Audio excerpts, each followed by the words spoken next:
So let's go ahead and let's make us the question mark right here.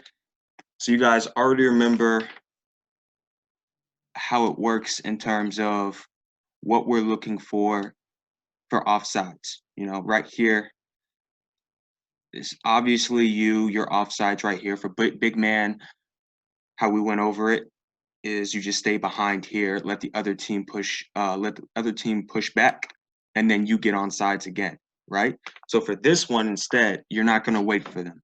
This is when you have speed and you want to use it and you're not tired and you can really just go ahead and let loose. This is called an 8 technique. So I'm going to take this guy over here. This is you, but I'm going to pull him over to the side because the movement I want you to make is an 8.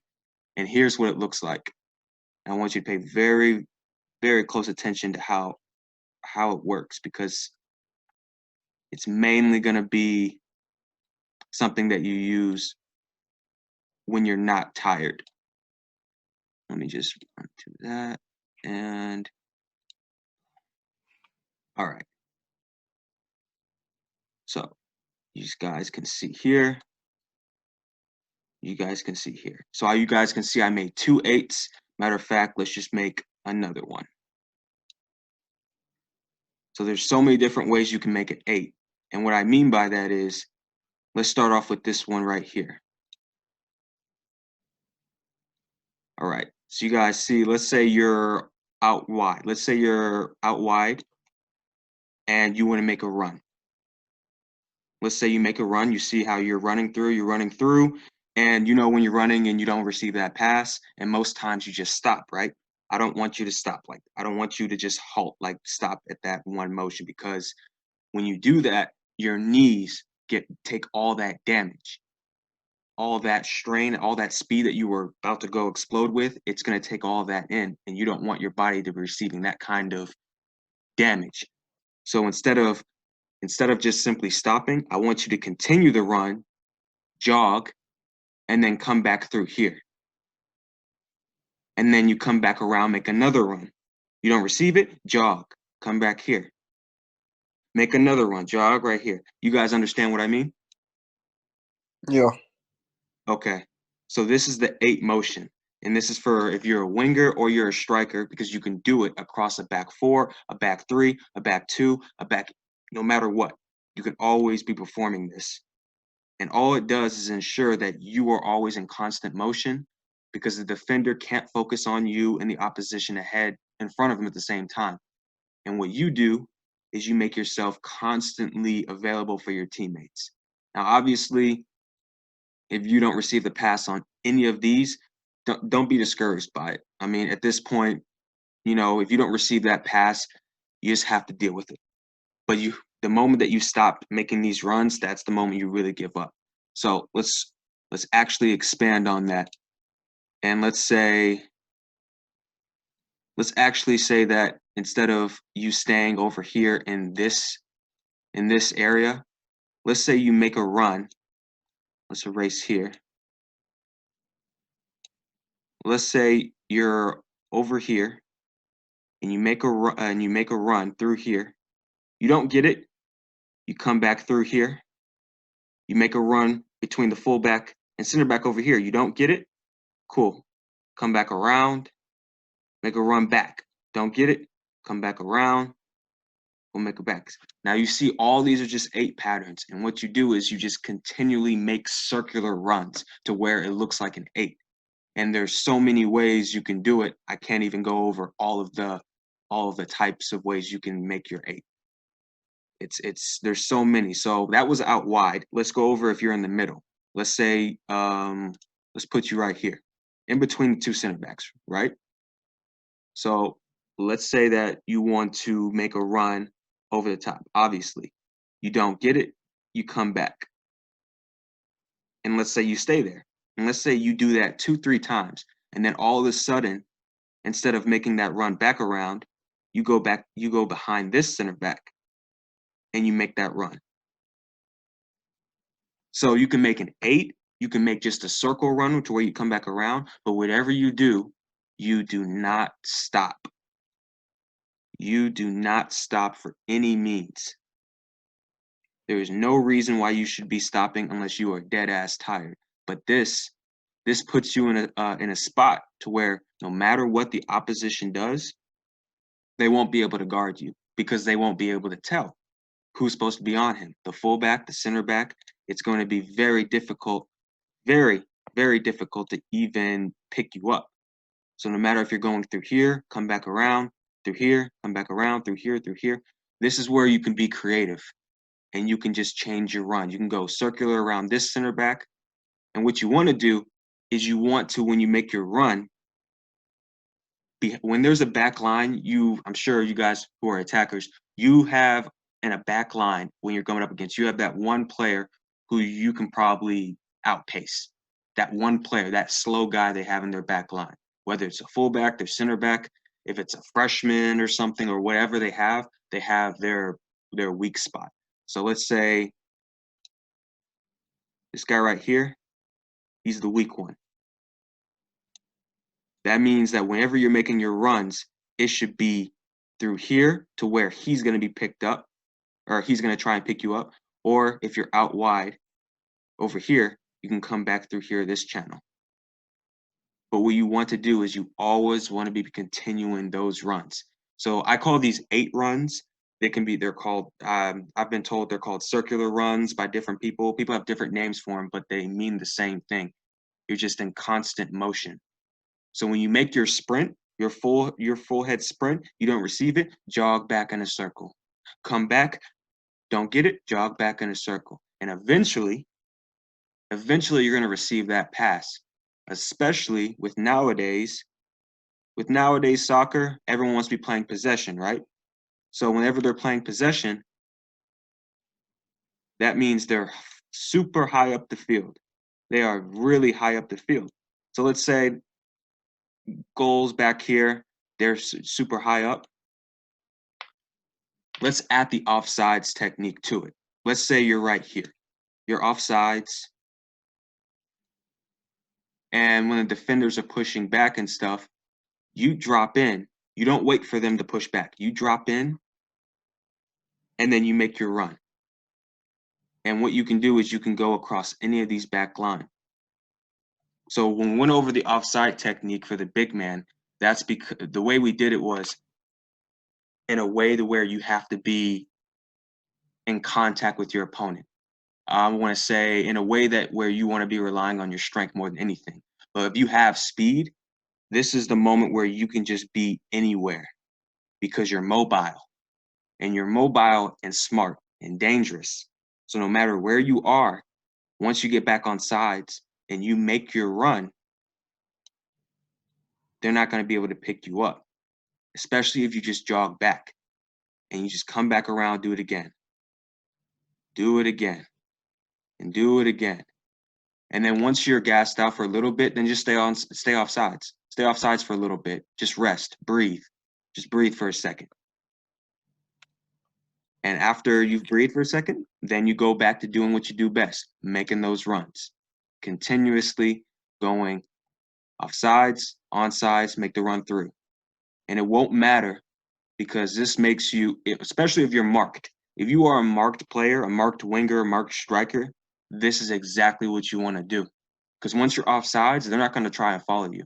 If anything, here's what a stupid defender would do. A stupid defender would mark you, try to keep you on sides, while the rest of his entire line is higher up. That's what a stupid defender would do. And let's assume you're not going up against a defender who's incompetent. Let's say you're going up against a defender who's actually knows what they're doing. All right, so he decides to actually leave you alone when you're offsides. That's cool, let him leave you alone. But then once you make your run, he has to decide. This guy right here has to decide, does he follow you and put you even more on sides than you were before? Or does he leave you and try to catch up to you? But remember, you're super fast. All you need is about a good 3 sprints, a good 3 steps ahead. Because remember, it doesn't matter if you're faster in soccer, because if you're smarter, if you're a smart player, you look faster than the rest. So this is the 8 technique. This is the circular runs. This is how you beat opposition, no matter if they're playing with a high line, a deep line. It doesn't matter, because this works for every single style of play that your team has. What's the best word for it? It works for every style that your team plays with, and it also works against every style the opposition has. Regardless, even if they decide to, let's just say they just do 3. If they just do 3 center backs, this is like pure joy for you, because then you can be out here. You can be off sides again. You can pull in, pull out. You can do whatever you want because you are mobile. All right. I wish I could show you a video of strikers doing this, guys. I really do. But there's no video. Strikers don't usually do this. Or at least it's not caught on tape to where you can find it. This is something that I was taught by my father. And this is something that I teach my players, regardless if you're a winger or a striker. But if you're a fast forward, this is something that you need to know, because I want you to be a threat just as much off the ball as you are on it. Okay, so that was the 8 run. And once again, it tackles the blind side of a defender. You can go on the blind side of this center back right here, of this center back right here, whether there's another fullback. This is blind side runs, like how we talked about last time, and channel runs and the offside technique all combined. And then you add the 8 runs, the circular runs, to the mix to where you don't stop. All that combined makes you have an answer for every type of problem that you come up against. Whether the defender who's on you is bigger or faster than you, it doesn't matter, because you can always just switch and you can always be a step ahead.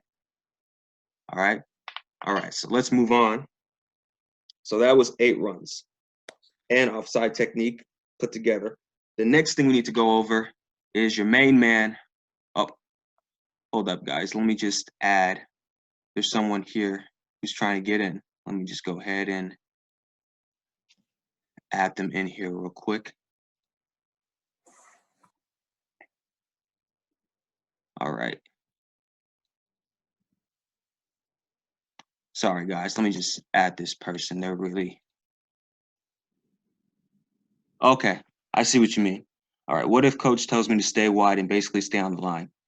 Okay, Ahmed, so for that, if their coach is telling you to stay out wide, you can still creep off sides. You can still do that. And matter of fact, let me just move over to this screen, because this is going to be the best example.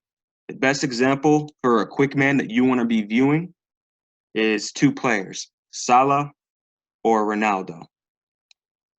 All right, so as a matter of fact, let's just go to the whiteboard, Ahmed. Let's finish this up actually before we go ahead and go to there. All right, so you said out wide. All right, so let's put that into here. Let's say you're out wide, like you said, and I'm imagining that you're playing with with a fullback next to you, because it seems like everyone does that. All right. So you see, you're out here, Ahmed, right? And your coach is telling you to get wide. Okay, so what you can do is just stay offside right here. Just stay offside for a little bit. There's no issue with that. And if he yells at you or tells you you're wrong about it, don't worry, because he doesn't understand why it's good, but he will in a second. So let's say you're staying out wide. You're right here. The ball's on the left side. Let's say the ball's on the left side right over here. The opposition is being pulled over. All right, they're being pulled over. This guy's right here. I would say that you should stay out here. And what you do is, once you see that your teammate or whoever, their fullback or your winger is about to make that cross or coming in, what you do is you drop in a little bit, because you want to stay on sides for that second, and then explode. Explode on the outside of the fullback, because that fullback, he's looking at you, but he has to look over here at the ball at the same time. So you drop in, explode out, and meet the ball at the far post. Now, once again, in terms of crossing, you can only be where you need to be. It's difficult to try to be where the cross is. So if the ball's already crossed and stuff and you're trying to change direction real quick, it's very difficult to do that. So what you want to do is always just put yourself in the best position, and which is always going to be the far post if you're out wide. Another thing that you can do is that if you are out wide, matter of fact, Ahmed, which position is it, left wing or right wing for you? No, it's left. Okay. All right. He's telling you to stay out wide. Oh, that's just going to kill it. All right. So you stay out wide right here. Stay off sides right here. Another thing you can do is you can come up right here, drop in right here, in between this center back and this fullback, and then make another run. But I'm telling you right now, you're going to have to go against your coach's wishes if you want to be making these type of runs that we're going over. There's nothing I can really go too far into detail because there's very little that I can tell you that you can do if your coach's tactical setup is like that. So it's the same thing. I've had that same problem before. I've been told to be out wide, but I had to go against it. You have to be brave in this. You got to be brave in this sport. You have to be willing to take that risk. And I guarantee you, if you score 2-3 goals following this movement, he's not going to tell you to stay out wide. He won't say shit to you. He'll just nod his head like, okay, yeah, I helped your progress. But he didn't do shit. That was you. That was all you. So it's all up to you on what you decide to do. But if you follow his like wishes, like in staying out wide, there's very limited runs you could make. And in fact, you probably can't really even make 8 runs if you just stay out wide. So I Yeah, I recommend, noticed. yeah. So you just have to make that, you got to make that choice. If anything, just don't try to go too far over here if you're on the left wing. Just try to make your Yeah. runs more in this area. That looked messy. Hold up. So I'd say you can go between here. Here is the farthest, but these 8 runs, this circular ones right here, these are the type of runs you make. So I would say for you, float in between. I would say for you, you need to float in between these spaces. So just roam between that fullback and that center back right here. Just roam in between them, because eventually one of them's gonna think the other one's guarding you. All right. So sorry that I can't do any more than that. I know that your coach and other coaches around are so strict in your setup, but if anything, take a risk and see what happens in terms of your positioning and how your team plays and how they play it to you and stuff when you make these runs. But besides that, that's all I can do from that standpoint. I do apologize for that. No, don't apologize. All right. So let's go to Salah right here. Now, what he does next is what I like to call it's called route runs. And I don't know if you both play it, but have either of you played American? Football. Yeah, football. Okay. So here's the thing in terms of that. This is just like football. It is just like football when you make these route runs. And I want you to guys watch Ronaldo, what he does right here. Let me just Where's he at? where Ronaldo? Yeah. This is Real Madrid where he's on the left wing. This is like when he was winning Champions Leagues, like during this time. It's like that era. Yeah, okay. All right. All right. So you see Ronaldo coming in, and what he does right here is what people do during the route runs. They change direction in an instant, and not because where he thinks the ball is really going to go. What he does is something that you should do when you make your runs. He targets the opposition's back. When you're making a run, you should always, just like when we went on the big man, always target the behind of a defender. Never get in front of, never try to get into the eyesight. Like if this guy right here, you don't want to be right here because he can see you. But this guy right here, Ronaldo knows that he can't see him. So if he can't see him, that means he needs to get close to him. This guy doesn't know what's happening. And that's what Ronaldo targets. He targets confusion. All right, so let's play this one out. And you'll see how Ronaldo changes direction all of a sudden. Boom. And it's so quick because he's Ronaldo. And then the defenders, they're looking at each other. Boateng's looking like, okay, who was guarding him? Because I wasn't watching him. And they're confused because of that. Can you repeat that? Hold on, let's go right here. Okay. I didn't see much. All right. So you see Ronaldo, how he's coming up, and then you see him dart right there. He darted like for a split second. He darted another direction because he I saw that. Yep, and he targeted Boateng. So whenever you go against the back line, when you're going against the back line and you have trouble seeing, okay, well, which space should I attack? Which one's the best one? Here, a key rule, a key concept that you should always follow: run at someone's back. Run at someone's back. The back of their head, the back of their shirt, target their jersey. If you see someone's number, you know that you're going in the right direction. You should be going towards them. And there's so many videos you can pull up of Ronaldo doing this a bunch of times in the Champions League, Liga. Both of you guys have seen Ronaldo. You guys know this is what he does. And the reason why he's so good at this is because not only can he get up in the air as a big man, which this doesn't work for, it's because he has that quickness.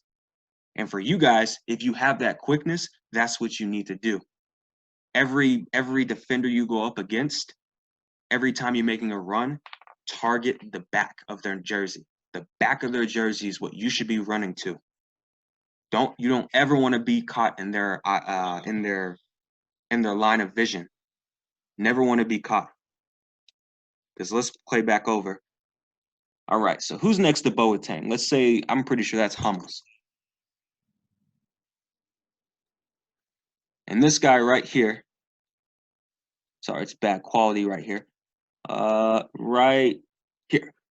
So you guys can see he turned his head. For a split second, he's checking out to see where Ronaldo is. And this fullback isn't worried about Ronaldo. He isn't worried about him.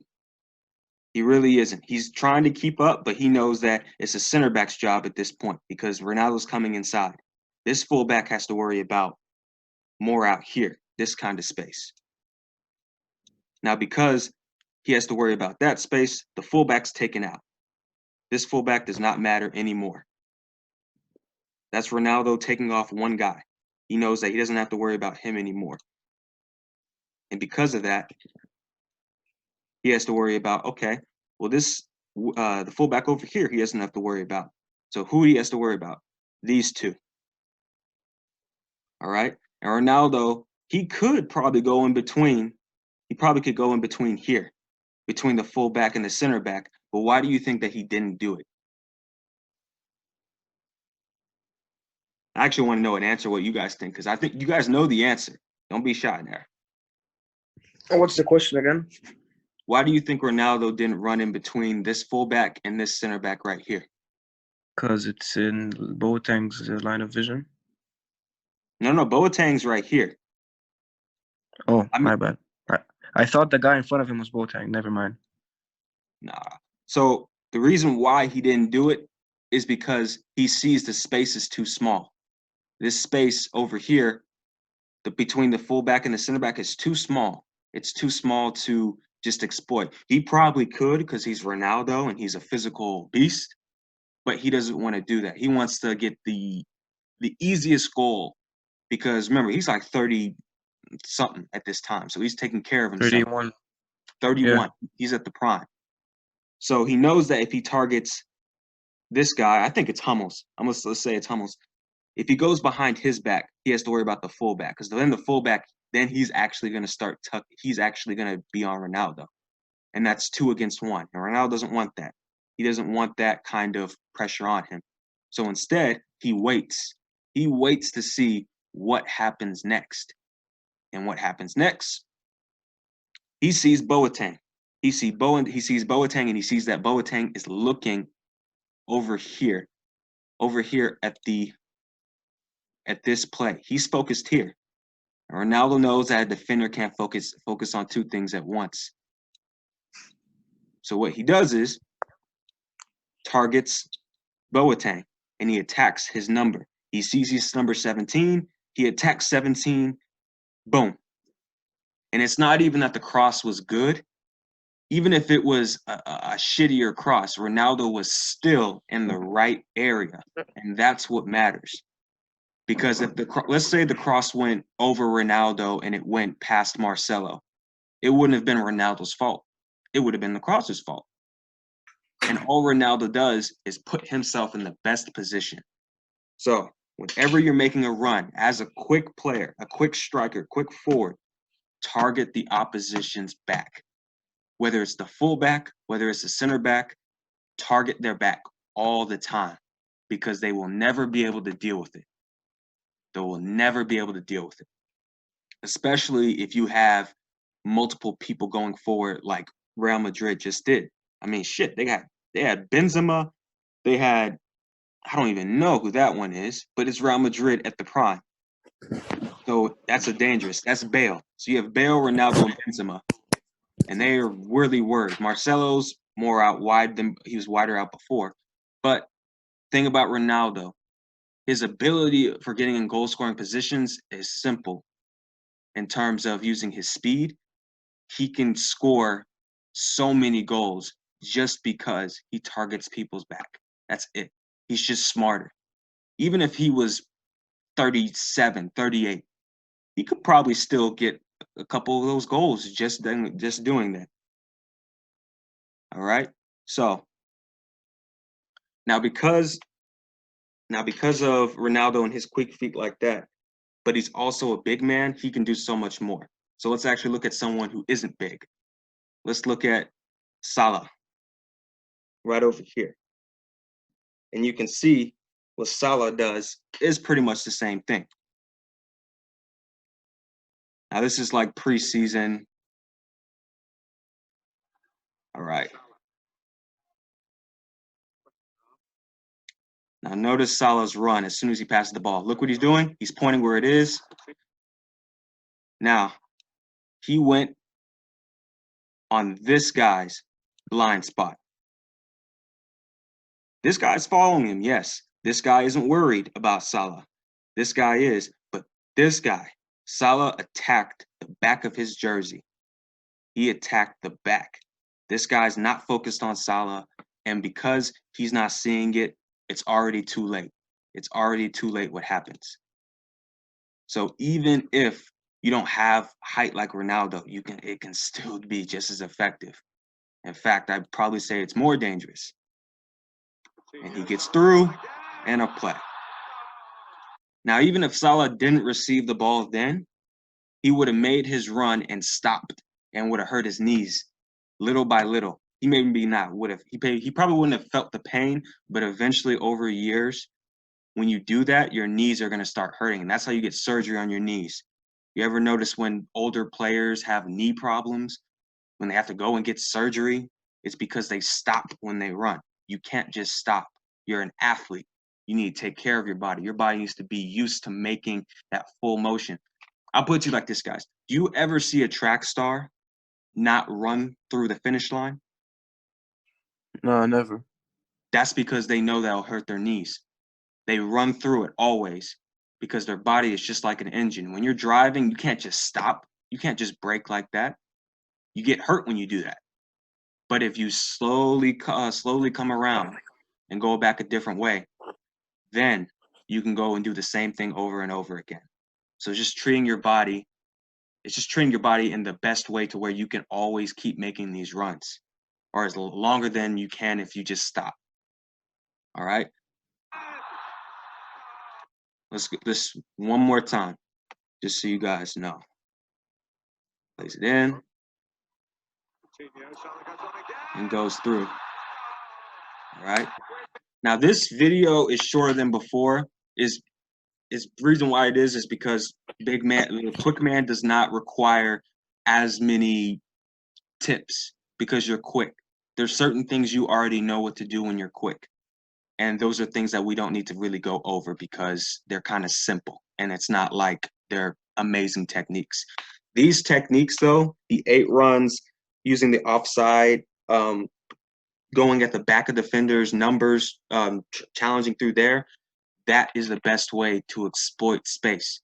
This is why whenever players say, oh, can you recognize space? This is how you recognize space. Notice how when Ronaldo and Salah are running, it's so natural to them because they've done it so many times. That blind side running, all that continuing they do is just going to help them in the long run. And let's even say that, let's go up here to the whiteboard. Let's say that you do go offside and you want to come back on over here. Let's say that you really want to drop in because you want the ball at your feet for some reason. I don't know if you guys are great dribblers, cool. Let's say you do drop in and this defender follows you. And let's say you play a 1-2 with a teammate and then you start making your run into that space because he dropped back. You are either making a run on the back of this fullback or this center back. You are either going behind one of them. Because at the end of the very much day, the defenders cannot do 2 things at once. I want you guys to always remember that. The defenders have the worst job in football. It is the shittiest job. They have to defend. And the worst part about it is that you have to multitask when you're defending. All right? So, any questions you guys have? Any questions you guys want to go over? Anything? Well, I understood everything, but I got a question in regards to the stopping when you're running and the injury thing. Mm-hmm. How can I safely do like stops and goes if I'm dribbling, for example? I'm constantly switching my direction. I can stop and then keep going. So how can I stop without getting injured? Well, when you have the ball, there's nothing really you can do. This is more so when you make that off the ball run. Like for this guy, if he makes that off the ball run, this is what regular players do. They'll make that run and then they'll just stop and then walk back, and they'll be pissed off that they didn't receive a pass. You have to make that run. Once you don't get it, jog, Jog, jog back to wherever you want, making that 8. Make a run full speed, jog back if you don't get it. Make a run full speed, jog back. And you see how you're not stopping during that time. Now, when you get gas and you get tired, then stop if you want to. But make sure that the play is far away enough from you. So where like if your team's defending at the time, then you can rest. Then you have that time. But when you have the ball at your foot, there's not really anything else you can't prevent injury when you have the ball at your foot like that. Like when you stop and stuff like that, that's just a part of the game. Versus when you don't have the ball and you make that run, that is hurtful. That is really, really bad. So in terms of when you have the ball, don't worry about it. It's just a part of the game. It's been like that forever. But when you don't have it and you're just making a run and you stop, it's just hurting yourself. You may not feel it now, but when you're getting older, when that's when you're really going to start feeling it. That's why when players get older, they say, oh, I can't make any runs. Yeah, because you fucked up your knees earlier because you just kept stopping. You can't run off the ball full speed and then stop every single time. When you have the ball at your feet, there's no way around it. There's no shortcut. You just have to deal with it. Versus when you don't have it, there's something you can do. You can just jog back. Does that answer your question, Ahmed? Yeah. Okay. Cool. All right. I know, Granite, you said that you can't talk right now. Is there anything else that I need to go over with you, Granite? Anything? No, it's fine. It's fine. Okay, guys. So in fact, Granite, I'm gonna go ahead and I have your email now. I'm actually putting together some programs and stuff. I'm actually putting together a website as well. And when the website comes up, it's gonna come up this week. Actually, it's gonna be launching then. You guys have the option if you want to be members, and everything that's going to be detailed for the benefits of members and stuff will be on there as well. But I have your guys' email, so as soon as it happens, I'll let you guys know. I'll shoot you an email or I'll let you know on Zoom, but I can contact you both. So I'll let you guys know as soon as that happens, and then you guys can just go ahead and pick off what programs you want on the website, what programs you want to take on, because once you're a member, they're going to be for like heavily discounted. So All right. cool. You guys, anything else, Ahmed, that you want to go over? It's kind of off topic. If it's off topic, do you mind if actually we get out of this and I can just call you after and we can go over it? Yeah, sure. Okay. All right, Grant. It was I nice. mean, it's What's related up? to the knee injury thing. Okay. Yeah. We'll talk about after this. After we close out of this, I'll video call with you right after. Okay. All right. Thanks, man. Of course. All right. I'll see you, Granite. Appreciate you taking the time to come out. Thank you. Can you send the record, or did you Yeah. record it? I'll send you guys the recording. All right. Thank I'll talk to you soon, Granite, and I'll talk to you really soon, Ahmed. Ahmed. All right. Thanks, man. All right. Bye-bye, guys. See you.